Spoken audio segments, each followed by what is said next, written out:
உச்சநீதிமன்ற தலைமை நீதிபதி மீது செருப்பு வீச்சு, நீதித்துறையை மிரட்டும் சனாதனவாதிகளின் யோகியதை பாரீர் என்ற கண்டன கூட்டம் என்பதை சிறப்பாக ஒரு சில நாட்களிலேயே இதை ஏற்பாடு செய்து நடந்த நேரத்தில் அறிவார்ந்த அரங்கமாக இங்கே ஏராளமான வழக்கறிஞர்கள், நண்பர்கள், பகுத்தறிவாதிகள், மனிதநேயக்காரர்கள், ஜாதி ஒழிப்புக்காரர்கள் அத்துணை பேரும் திரண்டிருக்கிறீர்கள். அப்படிப்பட்ட ஒரு அற்புதமான ஒரு நிகழ்ச்சிக்கு துணிந்த ஒரு நீதிபதி இருக்கிறார் என்றால் ஓய்வு பெற்ற பிற்பாடு அவர்தான் தோழர் மாண்பமை ஹரிபரந்தன் அவர்கள். அவருக்கு இதுக்கு மேலே ஒன்றும் ஆசை இல்லை. அதுவும் அவர் நீதிபதியானது கூட அவர் தேடி பிடிச்சி ஆகலை, அவருக்கு வந்த வாய்ப்பு. அதனால் துணிச்சலாக பேசக்கூடியவர்னு சொன்னால், உண்மையை பேசக்கூடியவர்னு சொன்னால், பேசும்போது இதனால் அவர் வருவாரோ இவர் வருவார்னு சொல்லக்கூடியதில்ல. இதுதான் பாரம்பரியம், உண்மையான பாரம்பரியம். ஒரு விஷயத்தை அப்படிப்பட்ட ஐயா நீதிபதி அவர்களே, இந்த நிகழ்ச்சியிலே சிறப்பாக தொடக்க உரையாற்றிய நம்முடைய கழகத்தின் துணைத் தலைவர் மாண்புமிகு கவிஞர் கலிப்பூங்குன்றன் அவர்களே, வரவேற்புரையாற்றிய திராவிடர் கழக வழக்கறிஞர் அணியினுடைய தலைவர் தோழர் வீரசேகரன் அவர்களே, நன்றி உரை கூற இருக்கக்கூடிய தோழர் செயலவைத் தலைவர் வழக்கறிஞர் வீரபத்ரி அவர்களே, அறிவார்ந்த வழக்கறிஞர்களாக, சமூக நீதியாளர்களாக இந்த உணர்வோடு இங்கே குழுமி இருக்கக்கூடிய பெரியோர்களே, இந்த அரங்கத்திலே மட்டும் இந்த உரையை கேட்கவில்லை, அகிலமும் கேட்டுக்கொண்டிருக்கிறது என்பதை முதலில் தெரிந்து கொள்ள வேண்டும். அப்படிப்பட்ட ஒரு சூழ்நிலையிலே சிறப்பாக இணைப்புரை வழங்கி இங்கே இதை ஒருங்குபடுத்தி கொண்டிருக்கிற கழகத்தினுடைய துணை பொதுச் செயலாளர் பிரின்ஸ் NRS பிரின்ஸ் பெரியார் அவர்களே, கழகத்தினுடைய பொருளாளர் அவர்களே, மற்றும் இங்கே முக்கிய பொறுப்பாளர்களே, நண்பர்களே, உங்கள் அனைவருக்கும் அன்பார்ந்த வணக்கம்.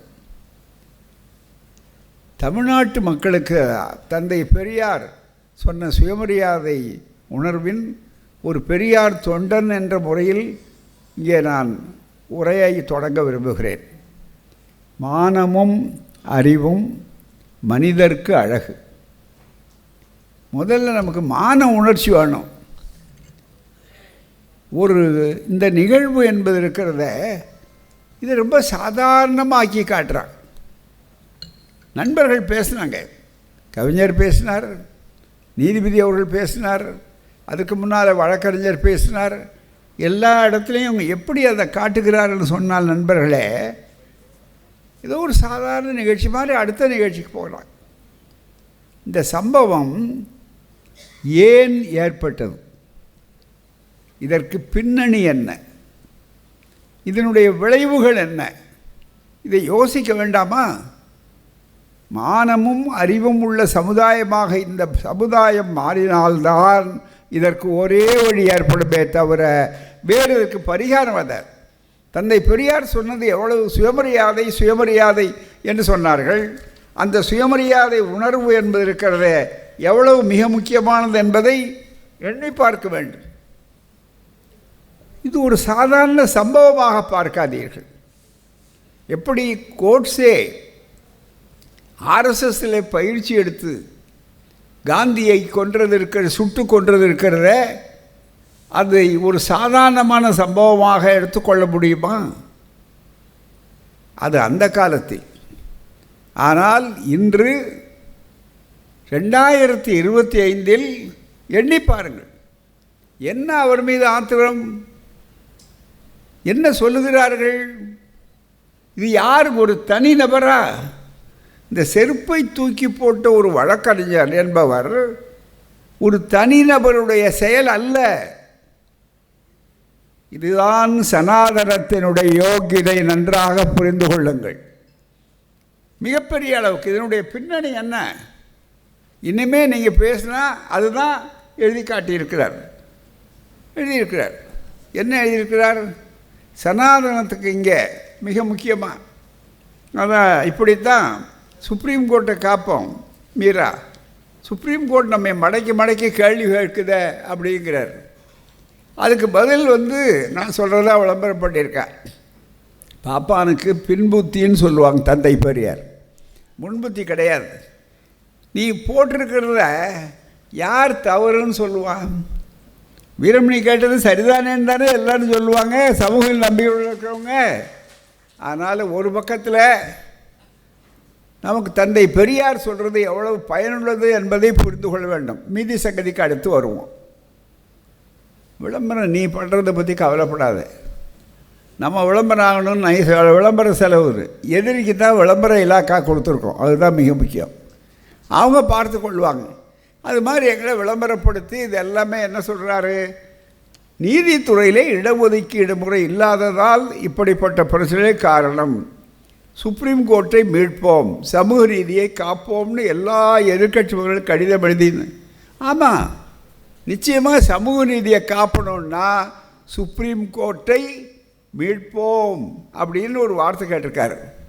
இந்த கூட்டமே அதுதான், சுப்ரீம் கோர்ட்டுடைய மரியாதையை மீட்போம். சுப்ரீம் கோர்ட்டை மீட்போம்னு கட்டடத்தையா? சுப்ரீம் கோர்ட்டுடைய மரியாதையை காப்பாற்றுறது ஒரு தலைமை நீதிபதி. அதுவும் எண்ணி பாருங்கள், இந்த மனிதர்களில் கொஞ்சம் உணர்ச்சியே இருக்கணும். நம்மளுக்கு வெறும் சோற்றால் அடித்த பிண்டங்களாக இருக்கக்கூடாது. மிக முக்கியமாக ரத்தம் கொதிக்குது நமக்கெல்லாம் போராமை. ஏன்னா இன்னும் பெரியார் அந்த மானமும் அறிவும் உள்ள சுயமரியாதைக்காரனாக இருக்கணும். எவ்வளோ வழக்கறிஞர்கள் இருக்காங்க. ஏன்னா அம்பேத்கர் வாழ்க பெரியார் வாழ்கன்னு சொல்லிட்டா போதுமா? மிக முக்கியமாக நினைத்து பாருங்கள், ஒரு சமுதாயத்தில் ஒடுக்கப்பட்ட சமுதாயம்னு பொதுவாக சொல்கிறோம். இப்போ பட்டியலினம் சொல்லும்போது கூட அதில் கொஞ்சம் அடங்கி போகுது. ஒன்றும் அந்த கொடுமை தெரியல. நல்ல வார்த்தையை போட்டார் அம்பேத்கர். அவருடைய ஒரு நூலில் எழுதினார், சூத்திரர்கள் பஞ்சமர்கள்னு ரெண்டாயிரம் இணைச்ச ஒன்று சொல்கிறதுக்கு ஒரு வார்த்தையை போட்டார், சர்வைல் கிளாஸஸ்ன்னு போட்டார். அடிமை வகுப்புகள் அப்படின்னு, சர்வைல் கிளாஸஸ். அதனால நம்ம எப்பவுமே தாழ்த்தப்பட்ட சமுதாயம் அப்படின்னு சொல்கிறத கூச்சப்படக்கூடாது. இதை சொல்லணும். ஏன் அப்போ அவனுக்கு கோபம் வரணும் இளைஞருக்கு. ஏன் நான் தாழ்த்தப்பட்டவனா அப்படின்னா? ஆமாம், தாழ்த்தவன் அல்ல, தாழ்த்தப்பட்டவன். யாரால் தாழ்த்தப்பட்டவன், எதனால் தாழ்த்தப்பட்டவன், ஏன் தாழ்த்தப்பட்டவன். அதிலிருந்து ஒரு சமுதாயம் படிக்கக்கூடாதுன்ற இடத்துல இருந்து எதை கொடுத்தாலும் அறிவை கொடுக்கக்கூடாது. அப்படிப்பட்ட ஒரு சமுதாயத்திலிருந்து படித்து எழுந்து வக்கீலாகி சட்டம் படித்து வழக்கறிஞராகி அதுக்கப்புறம் அவர் என்ன நீதிபதியாகிறார். நீதிபதியாகி பல ஆண்டுகள் பணியாற்றார்.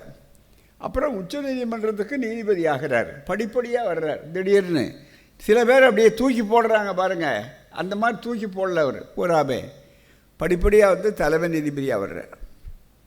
ஒரு பகுத்தறிவாதியாக இருக்கிறார். மதச்சார்பற்ற கொள்கையை அரசியல் சட்டத்தில் இருக்கிறத அவர் பிரமாணம் எடுத்தபடி அந்த கடமையை உண்மையாகவும் உறுதியாகவும் செய்கிறார். இதை எதிர்த்து தான் மிக முக்கியம் சொன்னார் நீதிபதி அவர்கள். நல்லா சொன்னார். வழக்கு வருது. வழக்கு வந்த உடனே காஜர்ஹோலில் இருக்குது, இந்த மாதிரி செதஞ்சு போயிருக்கு. அப்பா நாம் செய்ய முடியாது. தொல்லியல் துறை, ஆர்கியாலஜி டிபார்ட்மெண்ட், தொல்லியல் துறை அதை செய்யணும். சரி, அதை போய் நீங்கள் தொல்லியல் துறைக்கு எழுதுங்க, இங்கே நாங்கள் உத்தரவு போட முடியாது சொல்கிறார். மீண்டும் மீண்டும் இல்லை, நீங்கள் அது இருக்குது, இதை பண்ணுங்க அதை பண்ணுங்கன்னு சொன்ன உடனே அடுத்தது அவர் கொஞ்சம் வேகமாக சொல்கிறார். ஏப்பா கடவுள் தானே இவ்வளவு செஞ்சுருக்காருன்னு சொல்கிற, கடவுளுக்கு ரொம்ப கோபம் இருக்குன்னு இந்த கடவுள்கிட்டயே சொல்லி மாற்ற சொல்லு, வேறு வழி இல்லை.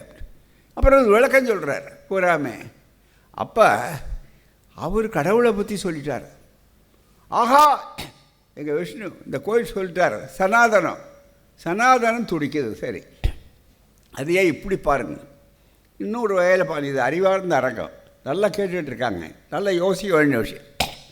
செருப்பு போட்டு ஆள் இந்த சனாதனவாதி, செருப்பு போட்டவன்னு சொல்லக்கூடாது, நம்ம சனாதனவாதி, செருப்பு போட்ட சனாதனவாதி, அதுதான் சரியான வார்த்தை.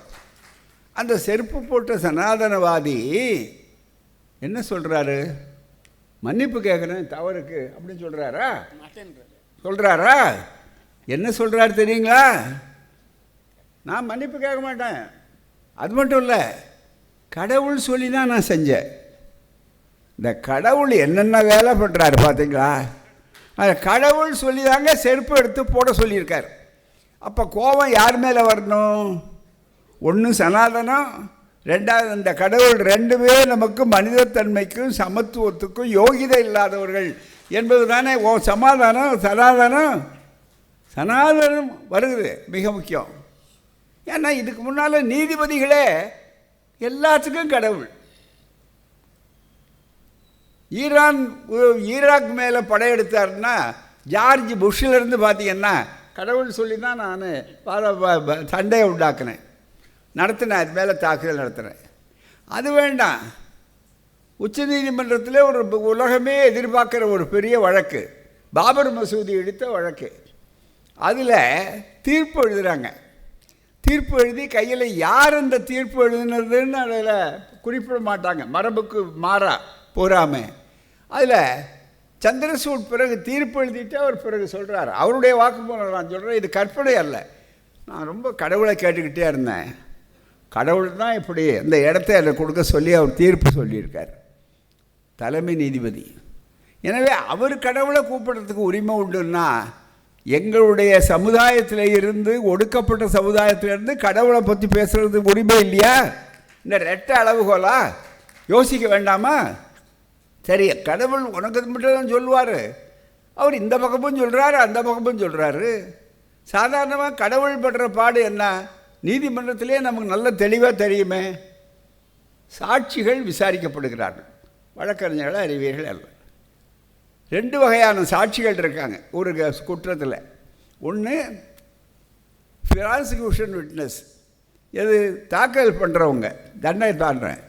இன்னொருத்தன் டிஃபென்ஸ் விட்னஸ்ஸு.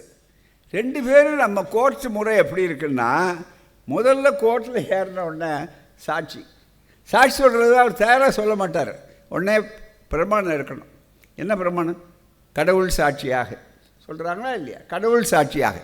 எங்கள் மாதிரி யாரோ ஒருத்தர் ரெண்டு பேர் அங்கே போனாங்கன்னா மனப்பூர்வமாகன்னு சொல்லுவோம். கடவுள் சாட்சியை கடவுளை கூப்பிட்டு அவர் ஓய்வு எடுக்கட்டும், அவரை போய் அனாவசியமாக தொல்லை விட வேண்டான்னு சொல்லிடுவோம் பூராமே. ஆனால் கடவுள் சாட்சியாக அப்படின்னு சொல்லிட்டு தான் சொல்கிறார்.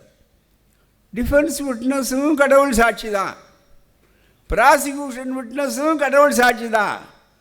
அப்போ கடவுளை அப்புறம் தீர்ப்பு எழுதுகிற நீதிபதி அதாவது ஒரு பக்கம்தான் எழுத முடியுமே தவிர, அப்போ அவர் கடவுள் ஒரு பக்கம்தான் இருப்பார் தவிர வேற ஒன்றும் கிடையாது. இப்படி ஒரு வித்தை காட்டுற இடத்துல அதுக்கு சனாதனம். உடைய சனாதனத்துக்கு என்ன பெருமை? நாங்கள்லாம் சனாதனத்தில் பேசிட்டோன்னா உதயநிதி மேலே வழக்கு, இவர் மேலே வழக்கு, அவர் மேலே வழக்கு, இந்த நாடே பூகம்பம் ஆயிடுச்சு அப்படின்னு நீங்கள் பேசுகிறீங்களே. உன் சனாதனத்தும் ஜாதி. சனாதனம் என்பது முழுக்க முழுக்க மனுநீதி. இந்த மனுநீதி தான் எல்லாரும் நீங்களே ஒப்புக்கொள்கிறீங்களே. நல்லா சொன்னாங்களே, வர்ண தர்மம். மேல் ஜாதிக்காரன் உயர் ஜாதிக்காரனாகவே இருக்கணும். தாழ்த்தப்பட்ட சமுதாயம் சூத்திரனாக இருக்கணும். பஞ்சமனாகவே இருக்கணும். இதுதானே உன் சனாதனம். இல்லைன்னு யாராவது மறுக்க முடியுமா? மிக முக்கியமாக அந்த சனாதனத்தை காப்பாற்ற வேண்டும். அதற்காக என்று சொன்னால் இவருடைய நேரம் என்ன? ரெட்டை வியாக்கியானம் வரும்போது பார்த்தீங்கன்னா அப்படியே மேலெழுந்த வாரியாக பூசி அதையெல்லாம். இந்த பாருங்க, சில நாட்களுக்கு 2 நாட்கள் முன்னால் ஒரு பத்திரிக்கை, அந்த பார்ப்பன ஏடு, அதில் ஒரு பெரிய குழு இங்கே சேர்ந்து கொண்டு தெளிவாக சனாதன தர்மத்தின் பெரும் சொத்து என்ன தெரியுங்களா? சனாதன தர்மம். அந்த சனாதன தர்மத்தினுடைய பெரும் சொத்து என்ன தெரியா? அறிவுதான் சனாதன தர்மத்தின் பெரிய சொத்து. எதை கொடுத்தாலும் சூத்திரனுக்கு அறிவை கொடுக்கக்கூடாது, மனு தர்மம்.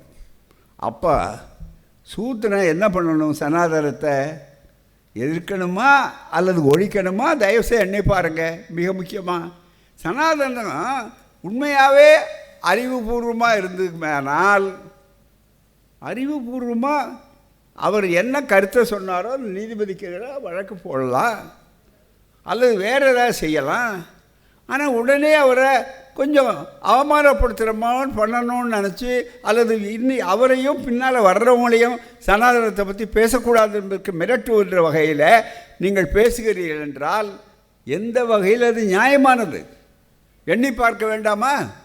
இதே சனாதனம் என்ற பெயரால் நீ அறிவுபூர்வமாக இருந்தாலும் பண்ணுவோம். இப்போ நாங்கள் நீதிமன்றத்தை கண்டித்து தந்தை பெரியார் பேசினார். நீதிமன்ற தீர்ப்பை உடனே கோர்ட் அவமதிப்பு வந்து போட்டாங்க. நீதிபதிகள் விசாரித்தாங்க. பெரியார் வந்து பின்வாங்கலை, ஒரு பெரிய அறிக்கையே கொடுத்தார் மிக முக்கியமாக. ஆனால் பகுத்தறிவாதிகள் என்ன சொல்கிறோன்னா, நீ தெளிவாக எங்கள் கருத்து இதுதான் அறிவுபூர்வமானது. ஆனால் உடனே நீதிபதி மேலே செருப்பு போடுங்கன்னு சொல்கிறதா எங்கள் வேலை? மிக முக்கியமாக எண்ணி பார்க்க வேண்டாமா? மிக முக்கியமாக உடனே மிக அடிப்படையில் சிந்திக்க வேண்டும். ஆகவே அதனுடைய அர்த்தம் என்னன்னு சொன்னால், நண்பர்களே, நீங்கள் பெரிய பொறுப்புகள் இருந்தால் கூட உங்களை மதிக்க மாட்டோம். எங்களுக்கு மற்றவர்களுக்கு நீங்கள் பெரிய தலைமை நீதிபதியாக இருக்கலாம், மற்றவர்கள் குடியரசுத் தலைவருக்கே நீங்கள் அவர் சொன்ன மாதிரி பதவி பிரமாணம் செய்யக்கூடியவராக கூட இருக்கலாம். ஆனால் நாங்கள் இன்னமும் உங்களை எப்படி பார்க்கிறோம் என்றால், ஒரு கீழ்ஜாதிக்காரனாகத்தான் பார்க்கிறோம். இதுதான் எங்கள் சனாதன தர்மம், அதை காப்பாற்றுகிறோம் என்று சொன்னால் மற்றவர்கள் வேடிக்கை பார்த்து கொண்டிருப்பதா? நியாயம் கேட்க வேண்டாமா? சிந்திக்க வேண்டாமா? அவர்கள் மாதிரி உடனடியாக நாம் இன்னொரு எதிர்வினை செய்யுங்கன்னு போக மாட்டோம். மாறாக அறிவுபூர்வமாக உணர்ச்சியற்ற நம்முடைய சோற்றாடித்த பிண்டங்களுக்கு உணர்ச்சியை உண்டாக்கணும். மிக முக்கியமாக நம்முடைய உணர்வுகள் நாளைக்கு என்ன அர்த்தம் இருக்கும்? இங்கே சொல்கிறாரு, அதுக்கு பதிலாக இவர் சொல்கிறார். நாம் சொல்ல வேண்டிய விஷயத்தை இவர் எடுத்து சொல்கிறார்.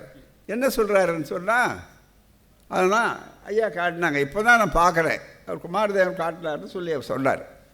நான் பொதுவாக யாராவது காட்டினா தான் இதை பார்க்குறது. ஏன்னா இது எப்போவாவது ஒரு தடவை பொய் சொன்னால் அதை நாம் பதில் சொல்லலாம். எப்பவுமே பொய் சொல்கிறதுனான்னு சொல்லக்கூடியதுக்கு ஒவ்வொன்றுக்கும் பதில் சொல்ல வேண்டிய அவசியமே கிடையாது. ஆகவே தான் அவர்கள் நம்ம விளம்பரப்படுத்துகிற அண்ணன் ரொம்ப மகிழ்ச்சியாக இருக்க வேண்டியது தான். விளம்பரப்படுத்துவாங்க. அது உள்பக்கத்தில் இந்த அட்டவையில் அடிக்கடி போடுங்க. ரொம்ப மிக முக்கியமாக இந்த விளக்கில் சொல்லணும். இதில் எழுதுறாரு, சனாதனத்துக்கு எதிராக 2026 நாம் தான் ஜெயிப்போமா? எப்படி அவ்வளோ உறுதியாக சொல்கிறீங்க? என்ன தான் கேட்குறாரு. என்ன ஸ்டாலின் கேட்குறாருன்னா நியாயம். ஏன்னா நான் எங்களை என்னன்னா ஒரே ஒரு ஆளை நான் பாதிக்கிறேன், திராவிட கழகம் அல்லது கூட்டணி. அதில் ஏன்னு கேட்டால், நாங்கள் மக்களிடம் சென்று பார்த்து கொண்டிருக்கிறோம், மக்களோடு மக்களாக இருக்கக்கூடியவர்கள். அதனால் கேட்குறதா வச்சுக்கிட்டாலும் நியாயம். அவள் கேட்குறாரு, உடனே நான் பதில் சொல்கிறேன் தான் போகாமல். சனாதனத்துக்கு எதிராக பேசின சுப்ரீம் கோர்ட் தலைமை மேலேயே வடநாட்டில் செருப்பு வீசுகிறாங்க. சனாதனத்தை கேவலப்படுத்தி நாங்கள் பேசாத பேச்சா என்னையே அர்த்தம்? நல்லா நீங்கள் நினச்சி பார்க்கணும். செருப்பு அப்போ சுப்ரீம் கோர்ட் சனாதனத்துக்கு எதிராக பேசின சுப்ரீம் கோர்ட் தலைமை நீதிபதி, இதுதான் ஸ்டேட்மெண்ட். மீதி எல்லாம் விட்டுருங்க. இப்போ ஒப்புதல் வாக்கு மூலம் அவர் எதுக்காக சனாதனத்துக்கு எதிராக பேசினார்னு. இன்றைக்கு அந்த மதவெறி, அந்த சனாதனம்னா மதவெறின்னா இந்துத்துவான்னா அதுதானே, எல்லாம் ஒன்று தானே. ஐயா நல்லா சொன்னாங்க, நாங்கள் எல்லோரும் ஒரே மாதிரியான கருத்து உள்ளவர்கள் தான். அதனால் ஒருத்தர் பேசிட்டு பேசலைங்க. ஆர்எஸ்எஸில் பயிற்சி எடுத்த கோட்ஸே இதே மாதிரி சொல்லி நீ வருத்தப்படுறேன், மன்னிப்பு கேட்குறேன்னா சொன்னார். பூராமல் இல்லையே, நேராக போய் தானே எழுதுறார், புத்தகத்தில் ஆதாரம். அவங்க கோர்ட்டில் நீதி படிக்க மேட் ப்ளீஸ் யுவர் ஆனர், அதுதான் புக்காகவே வந்திருக்கார். யாருக்காவது சந்தேகம் இருந்தால் அதை எடுத்து பாருங்கள். மேட் ப்ளீஸ் யுவர் ஆனர் என்ற தலைப்பில் புத்தகமாக வந்திருக்கு. அப்படி வருகிற நேரத்தில் அந்த புத்தகத்தில் அவர் தெளிவாக கோர்ட்ஸை என்ன கேட்டால் அதுக்கு ஒரு விளக்கம். வழக்கறிஞருடைய துணை இல்லாமல் அவரே உட்கார்ந்து கொண்டு எழுதினார். அதில் அவருடைய பெருமையை பூஸ்ட் பண்ணுறார். அப்படிப்பட்ட கோட்ஸை என்ன பண்ணுறார்? காந்தி இனிமேல் அவர் இருக்கக்கூடாதுன்னு நினச்சோம். இதுதான் ஐயா டைரியில் எழுதினார், பெரியார் டைரியில். இந்தியா மதச்சார்பின்மையாக இருக்க வேண்டும். இந்தியாவில் இனிமேல் வரக்கூடிய ஆட்சி இப்படி இருக்கணும்னு 3 தத்துவங்களை சொன்னார். சொல்லப்பட்ட காந்தியார் 30 நாட்களுக்குள் கொல்லப்பட்டார். அவருடைய டைரியில் எழுதியிருக்கார். நடந்தது பெரியாருடைய முன்னோக்கு. அதனுடைய அடிப்படை என்ன? அது மிக முக்கியம். இந்த மனு தர்மத்தை சனாதனங்கிறது என்ன அறிவுபூர்வமானதுன்னு சொல்கிறீங்களே, அறிவுபூர்வம்னா அறிவுக்கு தேவை மாற்று அறிவு தானே. நீங்கள் அறிவுபூர்வமானதுனா இதில் என்ன எழுதியிருக்கா மனு தர்மத்தில்? இதில் என்ன இருக்குது? அரசியல் சட்டத்தில் இருக்கக்கூடிய வாய்ப்புகளுக்கும் மனு தர்மம், இந்த ரெண்டு போராட்டமே இதுதானே. இப்போது நன்றாக நினைத்து பார்க்க வேண்டும். இந்த போராட்டத்தில் மனு தர்மத்தில் என்ன எழுதுகிறா? தர்மம், சனாதன தர்மம், வர்ணாசிரம தர்மம், ஜாதி தர்மம். இந்த தர்மத்துக்கு ஆபத்து வந்தால் உடனே தண்டமெடுத்தும் போராடலாம். இது மனு தர்ம ஸ்லோகம். என்ன இருக்குது? தண்டம் எடுத்தும் போராடலாம். என்ன அர்த்தம்? கண்ணல் காந்தியடிகளை சுட்ட கோட்ஸே, ஆர்எஸ்எஸ்ஸிடம் பயிற்சி எடுத்த கோட்ஸே எப்படி அவர் துப்பாக்கி எடுத்து சுட்டாரோ அது மாதிரி வன்முறையிலும் ஈடுபடலாம் என்று சொல்லக்கூடிய ஒரு வன்முறையைத்தானே நீங்கள் தூண்டுறீங்க. அதே நேரத்தில் மற்றவர்கள் என்ன சொல்கிறோம்? அறிவுபூர்வம், அறிவை எடுத்து அறிவை விரிவு செய், அகண்டமாக்கு, விசால பார்வையால் விழுங்கு உலகத்தை. அதுதானே இந்த அமைப்பு. எண்ணி பார்க்க வேண்டும்.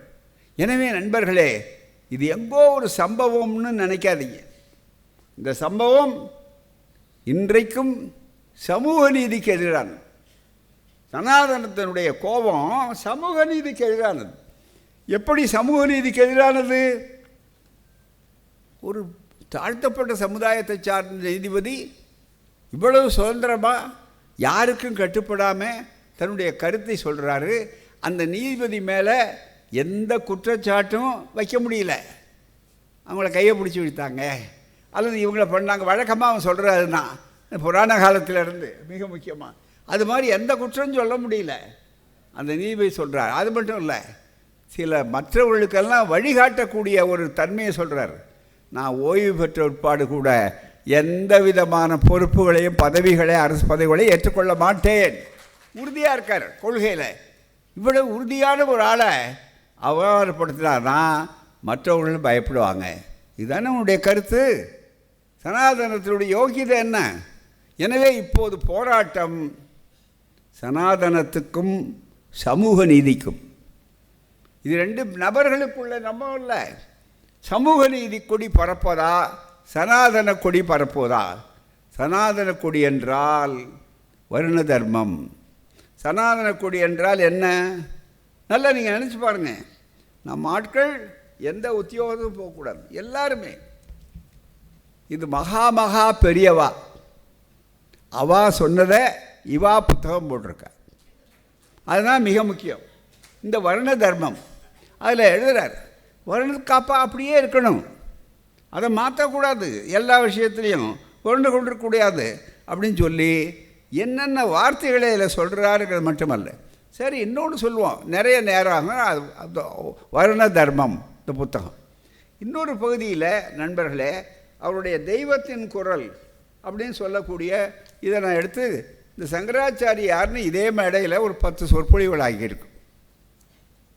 மகா பெரியவாள்னு அதிலிருந்து எதுவுமே எங்கள் கற்பனை கிடையாது. அவர் என்ன பேசினாரோ அதிலிருந்து எடுத்து காட்டுறோம். இதில் என்ன சொல்கிறாரு? அவங்களுக்கு எவ்வளவு கவலை. சனாதனம்னா மோட்சத்துக்கு டிக்கெட் கொடுக்கறது, சனாதனம்னா அவங்களுக்கு அறிவுபூர்வமாக சொல்கிறதுன்னு சொல்கிறீங்களே, அந்த அறிவு எல்லாருக்கும் வரணுமா இல்லையா? மிக முக்கியமாக இதில் என்ன சொல்கிறார் பாருங்கள். இங்கே ஒரே 2 பகுதியை காட்டுறேன். அதாவது பார்ப்பனர்களில் வழக்கறிஞர் பார்ப்பன சனாதனவாதியாக இருந்தாலும் அல்லது கோட்சே மாதிரி இருக்கக்கூடிய சனாதனவாதிகளாக இருந்தாலும் அல்லது வேறு இடத்துல நான் எல்லாவற்றையும் தொடர்ந்து விட்டேன், வெறும் ஆன்மீகம் சனாதனம் தான் எனக்கு மிக முக்கியம், அதை பரப்புறது தான் எனக்கு வேலை, எனக்கு வேறு எந்த பற்றும் கிடையாது, நான் சன்னியாசி ஆகிவிட்டேன் என்று சொல்லி மகா பெரியவான் இன்றைக்கி வரையில் உயர்த்தி வச்சுருக்கிறாங்களே, அவர் நமக்கு உள்ள அவரை பற்றி தனியாக கேரக்டரைஸ் அசாசினேஷனோ தப்பாவோ நம்ம சொல்கிறதுக்கு தயாராக இல்லை. ஆனால் அவர் என்ன பேசுகிறார் நல்லா நினச்சி பாருங்கள். சமவாய்ப்பு விஷயம், சமவாய்ப்பு விஷயம், ஈக்குவாலிட்டி ஆஃப் ஆப்பர்ச்சுனிட்டி. குணம், மனப்பான்மை, தொழில் என்பது வெறும் புரளி என்பது மாதிரி தான். எப்படி குணம் மனப்பான்மையை வைத்து தொழில் என்பது வெறும் புரளி என்பது மாதிரியே தான். ஏன்னு கேட்டால் இவர் ஒரு பதில் சொல்கிறார், கீதையில் இருக்கிற ஒரு பகுதிக்கு ஒரு பதில் சொல்கிறார். அதாவது சில பேர் வியாக்கியானம் சொல்கிறான், அதாவது சதுர்வர்ணம் மயா சிருஷ்டம், 4 ஜாதிகளையும் நானே படைத்தேன் அப்படின்னு சொல்லக்கூடிய அங்கே கிருஷ்ணன் சொல்கிறாரு, அவதார கடவுள் சொல்கிறாரு. அதனால் இதை மாற்ற முடியாது. சுதர்மா சுயதர்மா அப்படின்னா என்ன அர்த்தம்னா, நானே நினைத்தாலும் இதை மாற்ற முடியாது இந்த தர்மத்தை அப்படின்னு அதில் எழுதி வச்சுருக்காரு. அப்போ ஒரு விளக்கம் அது நம்மளால் சொல்கிறான். அதுக்கு வியாக்கியானம் திருப்பி விடுறதுக்காக கொஞ்சம் பேர் முயற்சி பண்ணாங்க. எப்படின்னா, இல்லைங்க அது குணத்தை பொறுத்தே தவிர அது ஜாதியை பொறுத்து அது இல்லைன்னு சங்கராச்சாரியார் மறுத்து இருக்கிறார். சங்கராச்சாரியார் மறுத்து சொல்லும்போது சொல்கிறாரு, அப்போ தான் அவருடைய உள்ளத்தில் இருக்கிற செய்தி வெளியே வர்றார். என்ன சொல்கிறார் என்று சொன்னால் நண்பர்களே, மிக முக்கியமான ஒரு பகுதி இது. அதில் சொல்லுகிறார் தெளிவாக, இதே குணம் மனப்பான்மையை வைத்து தொழில் என்பது வெறும் புரளி என்கிற மாதிரி தான் equality of opportunity, equality of opportunity என்று சொல்லக்கூடிய எல்லோருக்கும் சமமான வாய்ப்பு இருக்க வேண்டும் என்பதும் இது நடைமுறை சாத்தியமே இல்லை.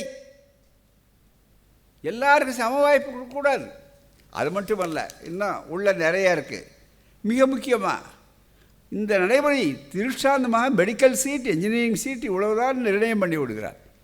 ஏன் அதை ஆக்க முடியாத? இன்னும் நிறையா இருக்குது. அதே நேரத்தில் இது 2ஆம் பகுதி, இன்னொரு பகுதி 3ஆம் பகுதி. இதிலேயே மிக முக்கியமாக இது 3ஆம் பகுதி. எதுக்காக சொல்கிறேன்னா, ஏதோ சனாதனம்பாங்க, கவிதைங்குவாங்க, எல்லாருக்கும் நம்ம ஆளுகள் புரியாமல் பக்தின்னு சொல்லி ஏமாந்து போகிறான். எப்படி சினிமாவை பார்த்து இளைஞர்கள் ஏமாறுறாங்களோ அது மாதிரி சில நேரங்களில் பக்தியை காட்டி படித்தவர்கள் புத்தகங்கள் அவர்கள் கூட நம்ம ஆட்கள் ஏமாந்து போகிறாங்க. இது 3ஆம் பகுதி, தெய்வத்தின் குரல். நாம் பேசினா மனுஷன் குரல், அவர் நடமாடும் தெய்வம், மகா மகா பெரியவா, அதெல்லாம் இருக்கட்டும். அப்படிப்பட்டவரிடம் என்ன பேசணும்? எல்லாருக்கும் உலகம். பெரியார் என்ன சொன்னார்? அந்த தத்துவத்தை எப்படி இன்றைக்கி ஸ்டாலின் கையாடுறார், அதுதானே உங்களுக்கு கோபம்? ஒரு சாதாரண விஷயம் சொன்னார். எல்லாருக்கும் யாருக்கும் பஞ்சம் காட்ட வேண்டாம். அது பார்ப்பவர்களாக இருக்கட்டும், பார்ப்பவர்கள் இல்லாத இருக்கட்டும், அனைவருக்கும் அனைத்தும். இதாங்க சம வாய்ப்பு. அனைவருக்கும் அனைத்தும் கூடாது. இதுதானே ஒரு சனாதனம், இதுதானே அனைவருக்கும் அனைத்தும் கூடாது. இதுதானே மிக முக்கியம். அப்படி வந்துவிட்டு இதில் சொல்கிறார் இங்கே தெளிவாக என்னென்னா, மிக தெளிவாக இந்த கம்யூனல் ஜீவோ இருக்குது பாருங்கள். இந்த கம்யூனல் ஜீவோன்னு மிகப்பெரிய அளவிற்கு வந்துடுச்சு. இந்த கம்யூனல் ஜீவோவை ஒழிச்சிட்டு மிக முக்கியமான அளவுக்கு இங்கே வரணும் என்று தெளிவாக இதில் சொல்கிறார். நம்முடைய வைத்து ஆறுகிறார்கள் என்று மிகப்பெரிய அளவிற்கு. இதுலேயே கம்யூனல் ஜீவோ கூடாது, 2ஆம் பாகம் 3ஆம் பாகம், இது அத்தனையும் வரிசையாக இருக்குது. சார் பாருங்கள். ஆக அவர்கள் சன்னியாசியாராக கூட சனாதனங்கிற பேரில் எவ்வளோ கவலை இருக்காங்க. ஏன் சன்னியாசிக்கு கம்யூனல் ஜீவோவை பற்றி என்னையா கவலை? கம்யூனல் ஜீவோ ப்ரொபோர்ஷனல் ரெப்ரசன்டேஷனுங்கிறது வகுப்பு வாரி உரிமைன்னா என்ன? பார்ப்பவர்களுக்கு வகுப்பு மறுத்தாங்களா ஜஸ்டிஸ் கட்சியில்? அதே கம்யூனல் ஜீவோவை சரியாக படிச்சிருந்தா தெரியுமா? நல்லா நினைத்து பார்க்கணும். இதுதான் தோழர்களே. எனவே தான் இந்த வகுப்பு வாரி சமூக நீதி இருந்ததுனால தான் இங்கே வருது. நல்லா எடுத்து காட்டினா இந்த பாருங்கள். இதுதான் இப்போ இந்த புகை தான் நேரத்துக்காக நான் விட்டு விட்டு பார்க்குறேன், வேறு ஒன்றும் இல்லை, முடிக்கணும்னு பார்க்குறோம்.